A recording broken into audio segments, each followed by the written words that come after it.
SM news के सभी दर्शकों को मेरा जय भीम, नमस्कार, सत श्री अकाल, आदाब।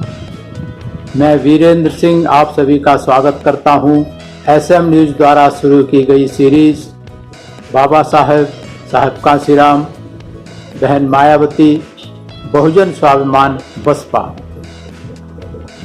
17 अक्टूबर 1995 को जब 4.5 महीने बाद बहन कुमारी मायावती ने उत्तर प्रदेश की कुर्सी को ठोकर मार दी, उसके बाद प्रदेश में राष्ट्रपति शासन लागू हो गया।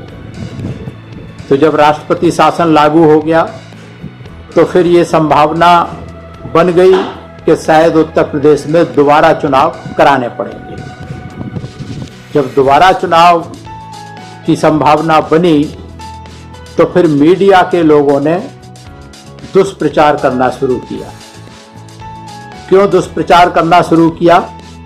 क्योंकि जो 4.5 महीने मतलब 136 दिन उत्तर प्रदेश की जो सरकार चलाई बहन कुमारी मायावती ने, वो एक ट्रेलर दिखाया आगे आने वाले मीडिया के लिए, समाज के लिए, बहुजन समाज के लिए, मनुवादी समाज के लिए, सभी के लिए एक ट्रेलर था कि अगर बहुजन समाज पार्टी की दोबारा सरकार बनेगी, बहुमत की सरकार बनेगी, तो किस तरीके से काम होंगे, काम किए जाएंगे, लॉ एंड ऑर्डर को किस तरीके से कंट्रोल किया जाएगा, इसकी एक झांकी देखने को मिली थी। और खासकर सबसे महत्वपूर्ण ये था कि जो बहुजन समाज पार्टी का नारा है कि सामाजिक परिवर्तन और आर्थिक मुक्ति, जो घोषणा पत्र है, उस सामाजिक परिवर्तन की शुरुआत तुरंत कर दी गई थी। और लखनऊ में परिवर्तन चौक बना करके महापुरुषों की बड़ी बड़ी मूर्तियां लगा के जो सामाजिक परिवर्तन की लड़ाई लड़ी गई थी, उसकी शुरुआत कर दी गई थी। और उसके साथ साथ सबसे महत्वपूर्ण उपलब्धि जो 4.5 महीने की रही, वो ये रही कि जो बहुजन समाज के लोग थे, जो शोषित दबे कुचले समाज के लोग थे, उनका मनोबल इतना बढ़ गया था कि वहाँ के लोगों ने डरना बंद कर दिया था और बहादुरी के साथ पुलिस और प्रशासन के सर पर चढ़ करके काम कराने शुरू कर दिए थे, अपना क्लेम करना शुरू कर दिया था, दावे ठोकने शुरू कर दिए थे। तो ये जो बदलाव हुआ, इससे मनुवादी मीडिया भी घबरा गया और मनुवादी लोग भी घबरा गए कि ये सरकार अगर लंबे समय तक चलती रहेगी तो जो सामाजिक बदलाव है, सामाजिक परिवर्तन है, वो बहुत तेजी से होगा, इसे कोई रोक नहीं पाएगा। इसलिए इन्होंने मुहिम चलाई कि दोबारा उत्तर प्रदेश में बहुजन समाज पार्टी की सरकार ना बनने पाए, इसके लिए मीडिया ने दोबारा से पूरी कमर कस ली कि किस तरीके से इनको रोका जाए। साहब कांशीराम ने ही कहा इस बात को। तो मीडिया ने जब कमर कस ली तो फिर चरित्र हनन का आरोप लगाया गया।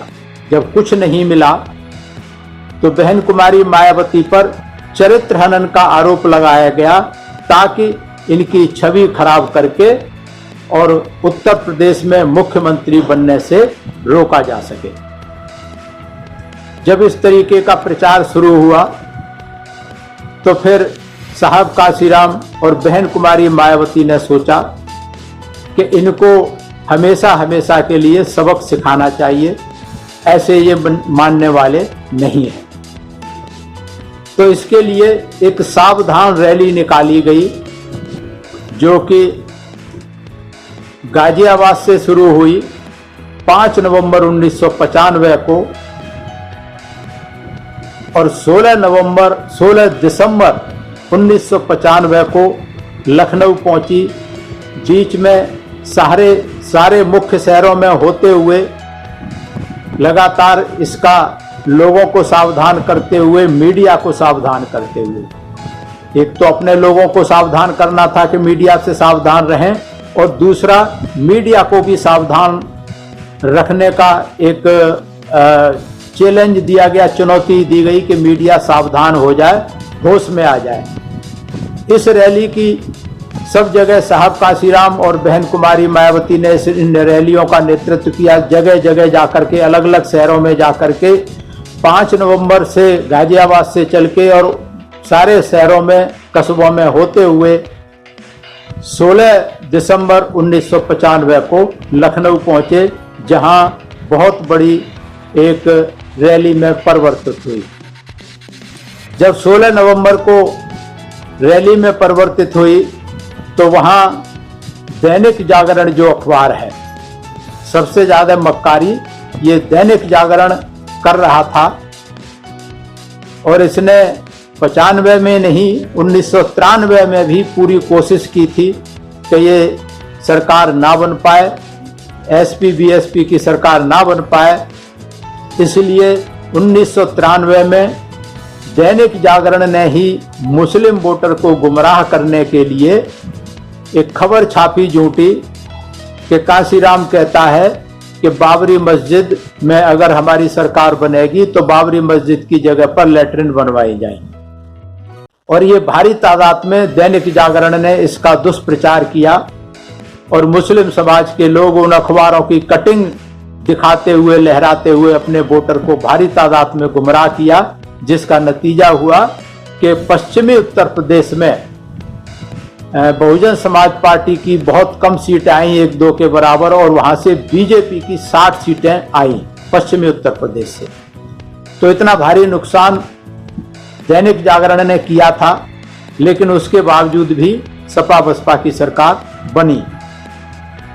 उसके बाद दोबारा फिर दैनिक जागरण ने ही इसकी शुरुआत की।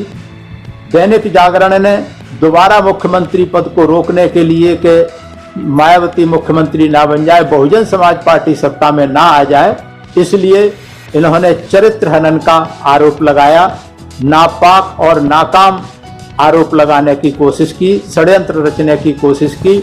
और इस षड्यंत्र में जो पार्टी के दलाल और चमचा किस्म के लोग थे, मक्कार किस्म के लोग थे, वो पार्टी से जब निकाल दिए गए थे तो वो भी इस मुहिम में इनके साथ थे। इनके साथ मिलकर के दैनिक जागरण ने ये मुहिम चलाई। तो रैली में जाकर के साहब काशीराम ने सबसे पहले कहा वहां कि जो 100 में से 85 जिन लोगों को वोट हैं, हम उनको सत्ता शासन में पहुंचाना चाहते हैं, उनको हुक्मरान बनाना चाहते हैं, उस समाज को अपने पैरों पर खड़ा करके, अपनी शक्ति बना करके इस देश का हुक्मरान बनाना चाहते हैं। लेकिन मनुवादी मीडिया, मनुवादी लोग ये नहीं चाहते कि बहुजन समाज के लोग, वंचित समाज के लोग कभी सत्ता में आए, हुक्मरान बने, इसलिए वो नहीं चाहते। इसलिए ये मनुवादी कुत्ते भौंकने लगे हैं और काटने लगे हैं। साहब काशीराम ने ऐसा कहा। तो इनको सबक सिखाने के लिए साहब काशीराम ने कहा कि इनको सबक सिखाने के लिए इनका मुंह तोड़ जवाब देना बहुत जरूरी है, इनके मुंह को बंद करना बहुत जरूरी है। और इसीलिए साहब काशीराम ने ये रैली का आयोजन किया गया, बहुजन समाज पार्टी साहब काशीराम और बहन जी के नेतृत्व में, कि गाजियाबाद से लेकर के लखनऊ तक लगातार 5 नवंबर से 16 दिसंबर तक हर शहर में, कस्बे में, गांव में घूमती हुई रैली वहां पहुंची। लोगों को भारी पैमाने पर इस बात से सावधान कराया गया पूरे उत्तर प्रदेश में कि मीडिया से सावधान रहने की जरूरत है, और मीडिया को भी ये चुनौती दी गई। आगे साहब काशीराम ने कहा कि जो आर्य लोग यहाँ चंद घोड़ों पर चल करके आए थे और यहाँ के लोगों पर उन्होंने शासन करना शुरू कर दिया, तो ऐसे लोगों को हम तैयार कर रहे हैं, बहुजन समाज के लोगों को, कि जब बहुजन समाज के लोग तैयार हो जाएंगे तो फिर इनका मुंह काला करके, इनको गधे पे बिठा करके इनको वापस मध्य एशिया पहुंचाया जाएगा। और साहब ने ये भी कहा कि ऐसे पेपर जिनमें ये गलत खबरें छपती हैं, ऐसे पेपरों को ये पढ़ने लायक नहीं है, ये जलाने लायक हैं, इनको जलाना चाहिए। और साथ में ये भी कहा कि इन समाचार पत्रों को तो कम पढ़ना चाहिए, ज़्यादा जलाना चाहिए। और साहब कांशीराम ने यहाँ तक कहा कि मैं तो इस मत का हूँ कि ऐसे पेपरों को निकालने वाले मालिकों को भी जला देना चाहिए। और ये शब्द कहे साहब कांशीराम ने जब लखनऊ में 16 दिसंबर को करीब 4-5 लाख लोग पूरे उत्तर प्रदेश से इकट्ठे होकर के पहुंचे। दिल्ली से भी बहुत लोग गए थे, मैं भी गया था उस रैली में। तो पूरे लखनऊ में सारी सड़कें जाम हो गई, सारी सड़कें जाम हो गई। तो जब प्रशासन के हाथ पांव फूल गए, उत्तेजित भीड़ को वो कंट्रोल नहीं कर पाए, असमर्थ हुए, तो उन्होंने साहब कांशीराम से, वहाँ जो लॉ एंड ऑर्डर के डीआईजी और जो प्रशासनिक अधिकारी थे, उन्होंने साहब कांशीराम से निवेदन किया कि अब आप ही इस भीड़ को कंट्रोल कर सकते हैं। तो साहब कांशीराम ने खुद पुलिस वालों का माइक लेकर के, उनका जो वज्र यान होता है उस पर खड़े होकर के साहब कांशीराम ने जो इकट्ठे इतने बहुजन समाज के लोग हुए थे उनसे अपील की कि शांतिपूर्ण तरीके से किया जाए। उसके बाद सारे लोग बैठ गए और शांतिपूर्ण तरीके से 6 घंटे तक धरना चला। तो पूरा लखनऊ की सड़कें जाम हो गई और ये धरना दैनिक जागरण कार्यालय, जो मुख्य कार्यालय था दैनिक जागरण का, उसके सामने रखा गया। और उसका जो मालिक था नरेंद्र मोहन, उसको बुलाने के लिए कहा गया, लेकिन वो पता नहीं कैसे कब जब उसे पता लगा तो पहले ही वहां से निकल करके भाग गया। तो 6 घंटे लगातार वहां ये प्रदर्शन चला और वहीं पर साहब कांशीराम ने कहा कि हमें इनके अखबार जलाने चाहिए, पढ़ने नहीं चाहिए, इनके मालिकों को भी जलाना चाहिए। तब जब इस तरीके की बातें साहब कांशीराम ने वहां रखी और मीडिया को ये चेतावनी दी कि अब मनुवादी मीडिया समाज को गुमराह नहीं कर सकेगा, इसके लिए साहब कांशीराम ने हर जगह जाकर के, हर कस्बे और उनमें जाकर के लोगों को तैयार किया और लोगों को ये समझाया कि ये खाली मायावती का ही अपमान नहीं है, ये बहुजन समाज के करोड़ों लोगों का अपमान है। क्योंकि इस हद की तक जाना कि किसी के चरित्र हनन का लांछन लगाना, ये बहुत ही बुरी और घटिया षड्यंत्र चाल थी। तो इसलिए बीएसपी कार्यकर्ता इतने इकट्ठे हो गए, नरेंद्र मोहन वहां से भाग गया। तो फिर जब धरना समाप्त नहीं हो रहा था तो इन पे लाठीचार्ज भी किया गया। लाठीचार्ज कर करके इनको जेल में चले गए, जेल में गिरफ्तारी देने के लिए, तो वहां भी गिरफ्तारी नहीं होने दिया, उनको डांट करके, उनको लाठीचार्ज करके वहां से हटाया गया। तो साहब कांशीराम ने इस तरीके से समझाया कि जो मनुवादी मीडिया है हमारे मकसद को पूरा करने में अड़चन शुरू से डालता रहा है और आज भी डाल रहा है। इसलिए साहब कांशीराम ने, बहन कुमारी मायावती ने पूरे प्रदेश में रैली करके हर जगह जाकर के बताया कि हमें इनसे सावधान रहने की जरूरत है। और बहुजन समाज का हौसला गिराने व गुमराह करने की मीडिया ने बहुत कोशिश की है, करता रहा है, लेकिन कभी भी वो सफल नहीं हुआ, हमेशा असफल होते रहे हैं। क्योंकि साहब कांशीराम, बहन कुमारी मायावती और बहुजन समाज के लोगों ने समझाया कि ये मीडिया हमेशा बिकाऊ रहा है, ये दलाल मीडिया, ये बहुजन समाज का भला नहीं चाहता, ये नहीं चाहता कि बहुजन समाज के लोग सत्ता शासन में आए, इसलिए ये गुमराह करता रहा है। 1993 में दैनिक जागरण ने मुस्लिम समाज के लोगों को गुमराह किया था पश्चिमी उत्तर प्रदेश में, जिस कारण से पश्चिमी उत्तर प्रदेश से बहुजन समाज पार्टी हारी थी। और इधर साहब कांशीराम ने बताया कि जो मात्र 4.5 माह के काम में, शासनकाल में जो बहुजनों के हित के लिए काम हुए, जो उनका मान सम्मान स्वाभिमान बढ़ा, जो उनका आत्मसम्मान बढ़ा, जो लॉ एंड ऑर्डर कानून व्यवस्था को जिस तरीके से कंट्रोल किया गया, गुंडा राज का खात्मा किया गया, तो ये एक बहुत बड़ा संदेश था। तो ये दोबारा ना आ जाए सत्ता में, इसलिए मीडिया बार बार इस तरीके का दुष्प्रचार करता रहा।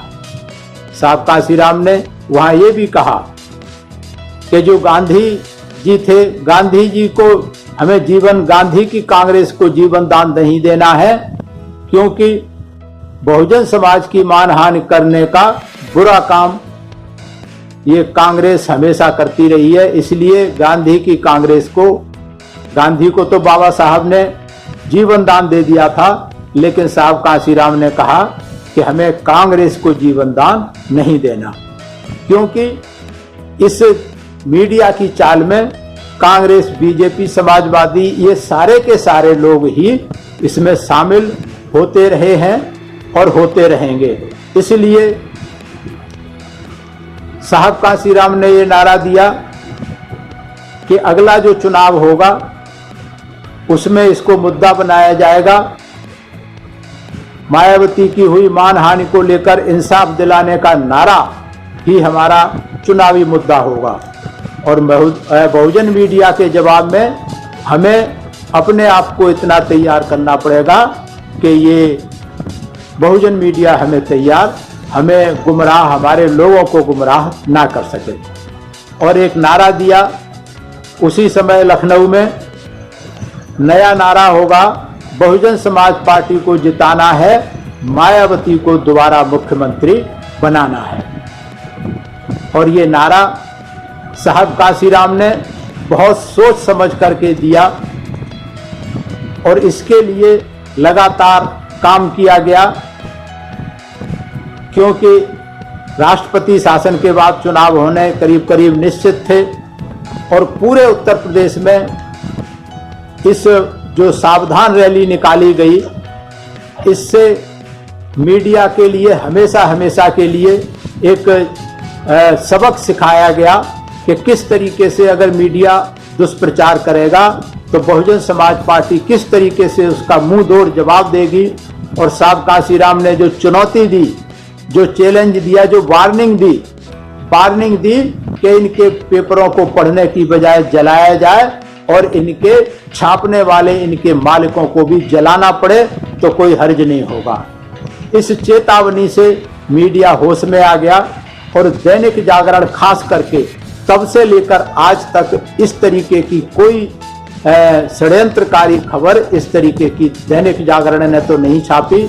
और बाकी मीडिया हाउसेज जो भी, वो भी सब सावधान हो गए, क्योंकि लखनऊ की इस सावधान रैली का पूरे देश में अखबारों ने सब, इसमें प्रिंट मीडिया, इलेक्ट्रॉनिक मीडिया द्वारा पूरा इसका वो किया गया था, तो सावधान सभी हो गए थे। और इस सावधान रैली का इतना फर्क पड़ा कि उत्तर प्रदेश में जब दोबारा चुनाव हुए सितंबर 1996 में, तो फिर वहां आप लोगों को विदित है कि बहुजन समाज पार्टी का जो 93 में करीब 11% वोट था, वो बढ़कर के 20% से करीब 21% वोट हो गया था पूरे प्रदेश में। सावधान रैली जब चली तो ये बड़ी, और जो था 67 सीटें बहुजन समाज पार्टी जीत करके आई और दोबारा बहन कुमारी मायावती मुख्यमंत्री उत्तर प्रदेश की बनी। तो साहब कांशीराम ने जो कहा वो करके दिखाया, 93 में भी करके दिखाया और उसके बाद 97 में जो नारा दिया था बहुजन समाज पार्टी को जिताना है, मायावती को मुख्यमंत्री बनाना है, और बहुत कम समय में इस नारे को साकार करके दिखा दिया। आज बस इतना ही। मैं सभी का धन्यवाद करता हूं, एसएम न्यूज का धन्यवाद करता हूं और सभी दर्शकों का धन्यवाद करता हूं। अगर आपको ये सीरीज एसएम न्यूज की पसंद आ रही है तो इसे लाइक करें और ज्वाइन बटन दबा करके, अगर आप इसके मेंबर बनना चाहते हैं एसएम न्यूज के, तो ज्वाइन बटन दबा करके 59 rupees per month, 159 rupees per month और 299 रुपीज पर मंथ के मेंबर बन सकते हैं, जिसमें आपको काफी सारा मटेरियल, काफी सारी सामग्री दी जाएगी, बहुत सारे पोस्टर्स और वगैरह दिए जाएंगे। और उसके अलावा जो कैडर क्लासेस की स्पेशल जानकारी है वो अलग से जो सब्सक्राइबर होंगे, जो मेंबर होंगे, उनको दी जाएगी। और आपके थोड़े थोड़े सहयोग से ये बहुजन मीडिया भी सशक्त और मजबूत होगा। तो फिर हमें ऐसी सावधान रैली करने की, इनको सावधान करने की हमें जरूरत नहीं पड़ेगी। जब हमारा मीडिया इतना सशक्त होगा तो वो हमारे लोगों को गुमराह नहीं करेगा, हमारे लोगों को सामाजिक परिवर्तन की दिशा में आगे बढ़ाने का काम करेगा। मैं सभी का धन्यवाद करता हूं, सभी को मेरा आभार, सभी को मेरा प्रणाम। अगर आपने अभी तक हमारा चैनल सब्सक्राइब नहीं किया है तो सब्सक्राइब करें और घंटी का बटन बिल्कुल भी दबाना ना भूलें ताकि सभी लेटेस्ट खबरें पहुंच सकें आप पे सबसे पहले।